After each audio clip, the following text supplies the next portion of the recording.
नमस्कार मेरे प्यारे छात्रों, कैसे हैं आप सभी। उम्मीद करता हूं आप सभी अच्छे होंगे। आज कक्षा 8वीं गणित अभ्यास 1F के सभी प्रश्नों को हल करेंगे। अगर यह वीडियो आपको अच्छा लगता है तो ये लाइक करें, जो छात्र चैनल पर नए हैं वह चैनल को सब्सक्राइब करें और बेल आइकन को प्रेस करें, जिससे आने वाली वीडियो आपके लिए जल्दी से जल्दी मिल सके। आइए देखते हैं इसके पहले प्रश्न को। पहला प्रश्न है, निम्नांकित कथनों के सम्मुख सत्य या असत्य जो सही हो लिखिए। तो बच्चों इसमें ये हमारे 8 भाग दिए हुए हैं। पहले प्रश्न के 8 भाग दिए हुए हैं और इन 8 भागों में हमें ज्ञात करना है कौन सही है, मतलब कौन सत्य है और कौन सा असत्य है। ठीक है, तो आइए पहले भाग को पढ़ लेते हैं। देखिए यहाँ पे लिखा हुआ है घटाव के 6/7 और धन के 6/7, मतलब माइनस के 6/7 और प्लस के 6/7। तो बच्चों इसको जब सरल करेंगे तो आगे पहले पढ़ लेते हैं। परिमेय संख्या नहीं है तो इसको बताएं परिमेय संख्या नहीं है, तो इसको हम अलग से देख लेते हैं।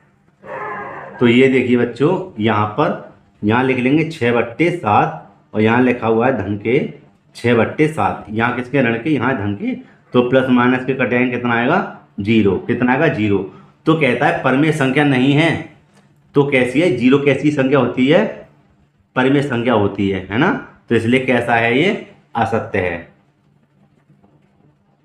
असत्य। ठीक है बच्चों, अब हम देखेंगे इसके दूसरे भाग को। दूसरा भाग है परिमेय संख्याओं में योग का तत्समक अवयव शून्य है। तो ये बिल्कुल कैसा है, सत्य है, शून्य ही होता है। यहां देखिए तीसरा भाग, परिमेय संख्या शून्य का योगात्मक प्रतिलोम नहीं होता। कैसा है ये, तीसरा असत्य है। क्यों नहीं होता, है ना, होता है, असत्य। ठीक है, चौथे भाग को देखिए, किसी ऋणात्मक परिमेय संख्या का योगात्मक प्रतिलोम एक धनात्मक परिमेय संख्या होती है। कैसा है ये, सत्य है, होती है, बिल्कुल सही बात है। अब देखिए पांचवें भाग को। पांचवा भाग है हमारा, लिखा हुआ है परिमेय संख्याओं में घटाने का तत्समक अवयव शून्य है। नहीं, ये तो बिल्कुल गलत बात है, शून्य नहीं होता। कैसा है ये, असत्य है। अब देखिए छठा भाग, परिमेय संख्याओं में गुणा का तत्समक अवयव एक होता है। बिल्कुल भाई सही बात है, एक ही होता है ना। अभी बताएंगे इसको, आगे सवालों में ही आ जाएगा। ये देखिए सातवां भाग, एक ऋणात्मक परिमेय संख्या का गुणात्मक प्रतिलोम एक ऋणात्मक परिमेय संख्या होती है। बिल्कुल सही बात है। क्या करेंगे, एक मतलब -1 की गुणा हो जाती है। कैसा है ये, सत्य है। और इसी प्रकार यदि परिमेय संख्या x का योगात्मक प्रतिलोम x है तो x बराबर 0। कैसा हो जाएगा, ये भी बिल्कुल सत्य है। यहां लिख देंगे सत्य। ठीक है बच्चों, अब इसके दूसरे प्रश्न को हल करेंगे हम दूसरे पेज पर। मेरे प्यारे बच्चों, मैंने दूसरे प्रश्न को लिख दिया है और उसके सभी भावों को, तो इसलिए एक बार इसको पढ़ लेते हैं। निम्नांकित को अपनी अभ्यास पुस्तिका पर उतार कर रिक्त स्थान की पूर्ति कीजिए। बच्चों मैं इसको जरा हल करके और सरल भाषा में आपको समझाता हूँ। ठीक है, तो मान लीजिए ये खाली स्थान है, यहाँ पर मान लेते हैं हम x। ध्यान से समझना, x मान लेते हैं। हर एक वीडियो में अलग अलग प्रकार से दिया हुआ है, लेकिन मैं उसको अलग हिसाब से इसको पढ़ाऊंगा। तो ये x यहाँ पे रहने दीजिए। ठीक है, किसका, धन का, बराबर ये हमारे माइनस के 5/12, 5/12। और बच्चों इसको जब इधर पक्षांतर करेंगे, मतलब इस संख्या को इधर लेके जाएंगे, तो काय के हो जाएंगे, धन के हो जाएंगे 5/12। ठीक है, तो बेटे प्लस और माइनस की कट गए, x बराबर उत्तर क्या आएगा, 0। तो यहाँ पर x के स्थान पे क्या लिख देंगे, 0। समझे अब तो। ठीक है, इसी ही प्रकार इसको हल करना है। देखिए यहाँ पर मान लेंगे x, क्या मानेंगे, x। तो बच्चों ध्यान से देखना, यहाँ पर लिख दूंगा मैं घटाव के x बराबर, बच्चों इसको जब इधर लेके जाएंगे 0 के पास, तो ये हो जाएगा आपका धन के 4/5। काय को हो जाएंगे, धन के 4/5। तो 0 का तो कोई महत्व नहीं है, अगर मैं यहाँ पर 0 को जोड़ दूँ तो महत्व नहीं है। ठीक है, लेकिन यहाँ पे हो जाएगा हमारा x बराबर, कह देंगे इसको घटाव के 4/5। बच्चों वीडियो अच्छी लग रही हो तो एक लाइक जरूर करना। अब देखते हैं इसके तीसरे भाग को। ये देखिए यहाँ पर x मान लेते हैं, ठीक है। तो ये समझना आप, ये हमारा क्या है, ये है 1/2। कितना है, 1/2। इसको हल कैसे करेंगे, ये घटाव का चिन्ह है, काय का घटाव का चिन्ह, तो ये उल्टा हो जाएगा। कैसा हो जाएगा, ये नीचे की चीज ऊपर पहुंच जाएगी। ये हो जाएगा आपका घटाव का 2। किसका हो जाएगा, घटाव का 2। क्यों क्यों करा उल्टा, क्योंकि ये घात है ना, माइनस की होती है ना, माइनस जहां लगा होता है घात पर, तो ये उल्टे हो जाते हैं, नीचे की चीज ऊपर, ऊपर की चीज नीचे हो जाती है, ठीक है। ये हमारा आंसर है। तो यहाँ पर जो खाली स्थान है उसके स्थान पर उत्तरों को लिख सकते हैं। अब इसी प्रकार इसको हम हल कर लेंगे। ये हो जाएगा आपका इस समय 3 से 3 कट गया। इसी प्रकार 2 दूनी 4 कटा। तो बच्चे यहाँ पे क्या बचा, ऊपर ध्यान देना, यहाँ पे 1 मान लेते हैं, 1 एकम 1, और नीचे हमारा क्या बचा 2, और जहाँ पे देखिए यहाँ पे क्या है 1। और देखना कंडीशन बिल्कुल सेम है ना, तो ये हमारा क्या हो जाएगा, ये उल्टा हो जाएगा, उल्टा हो जाएगा घटाव के 2 ऊपर घात 1। यही हमारा आंसर है, ठीक है। अब हल करेंगे इसके तीसरे प्रश्न को अलग पेज पर। देखिए मेरे प्यारे बच्चों, तीसरे प्रश्न को मैंने लिख दिया है, लिखा हुआ है प्रत्येक स्थिति में x का मान बताइए। बहुत ही सरल है ये बच्चों, देखो कैसे, ये ऊपर लिखा होता है, ठीक है। इसको लिख सकते हैं 2x/3 बराबर 1, ठीक है, अच्छे समझना। और इसके नीचे 1 लगाकर आप कैंची गुणा कर सकते हैं। देखिए हो जाएगा 2x बराबर 3 एकम 3, ठीक है। ये हो जाएगा x बराबर 3/2। यही हमारा आंसर है। एक बार और समझ लीजिए, ये इधर है तो 2x हो गए यहाँ, और बट्टे में हमारा क्या है 3 बराबर 1। कैंची की गुणा करेंगे तो 2x एकम 2x, 3 एकम 3। ये हो जाए आपका 2 नीचे ले जाएंगे 3/2। यही हमारा आंसर है बच्चों। ठीक इसी प्रकार इसको हल करेंगे हम। देखिए x को यहीं पर रहने दीजिए, है ना, गुणा का चिन्ह तो यहाँ था, यहाँ का आएगा धन का चिन्ह, तो संख्या को इधर भेजिए आप, इससे कोई मतलब नहीं है इस समय। जब इसको इधर भेजेंगे तो हमारा हो जाएगा क्या, अगर आप लिखना चाहते हो 0 लिख देना, नहीं तो ये हो जाएगा आपका प्लस के 3/4। कितना हो जाएगा 3/4, और सीधे सीधे आंसर है आपका 3/4। समझे। अब देखिए बच्चों इसको,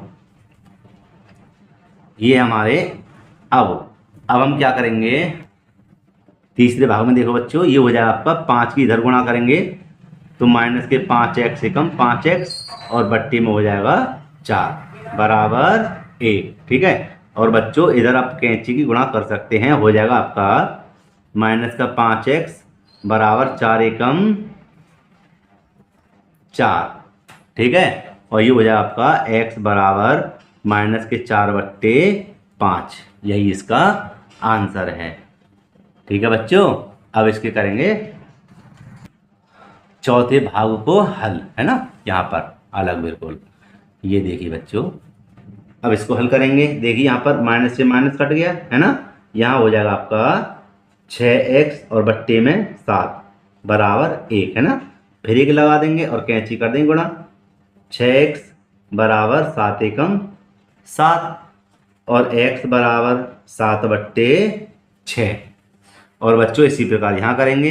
देखिए पहले तो माइनस से माइनस कट गया, है ना, फिर 5 एकम 5 गुणा का चिन्ह इसलिए, और 4 एकम 4 कट गया ना पूरा पूरा। दोबारा देखिए 5 से 5 कटा एक बार, 4 एकम 4, ऊपर देखिए 1 एकम 1, और इधर क्या है x। यही हमारा आंसर है। अब यहाँ पर देखिए आप, लेकिन यहाँ पर तो गुणा का चिन्ह था, यहाँ पर क्या का धन का, तो क्या है हमारा यहाँ पर जुड़ रहा है, यहाँ पर घट रहा है, तो हो जाएगा हमारा प्लस और माइनस के दोनों कट जाएंगे, क्या आएगा 0। x बराबर या x बराबर 0, यही इसका आंसर है।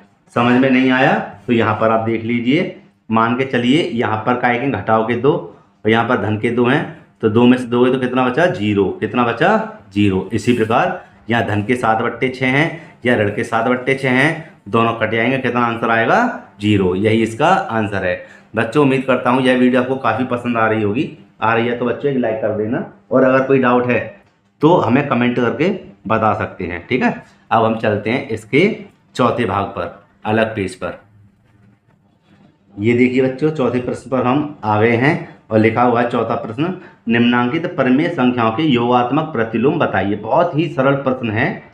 देखिए इसमें क्या होता है, इसमें ये जो लिखा हुआ है 1/2, तो काय का धन का है, बस इसको क्या करना, ऋण का 1/2। इसमें बच्चों क्या है, जो धन का है वो ऋण का करना पड़ेगा और जो ऋण का है वो आपको करना पड़ेगा धन का, है ना, प्लस का। और जीरो का हमारा सेम ही रहता है, जीरो रहेगा। और बच्चों यहाँ देखिए ये दोनों कट गए, तो काय का हुआ ये हमारा इस समय प्लस का हो गया, समझना।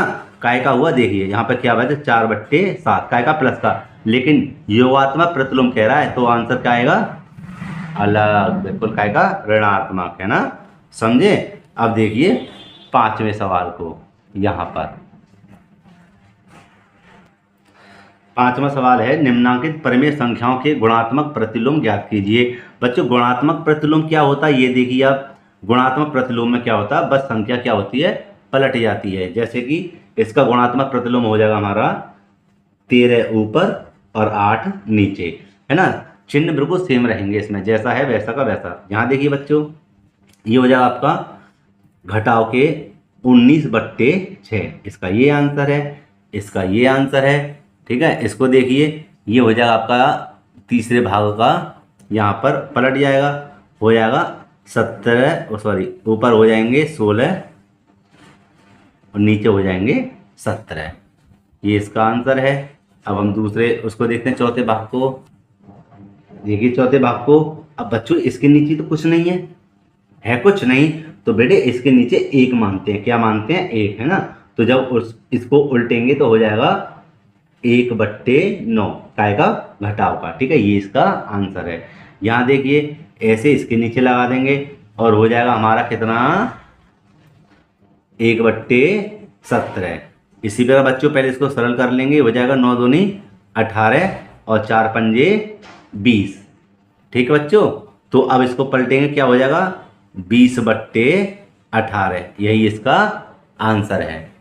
और बेटे इसको देखिए आप, अब देखते हैं इसके छठे सवाल को, लिखा हुआ सरल कीजिए। ये इसकी इतनी बड़ी संख्या है लेकिन बीच में क्या आ रहा है, 0।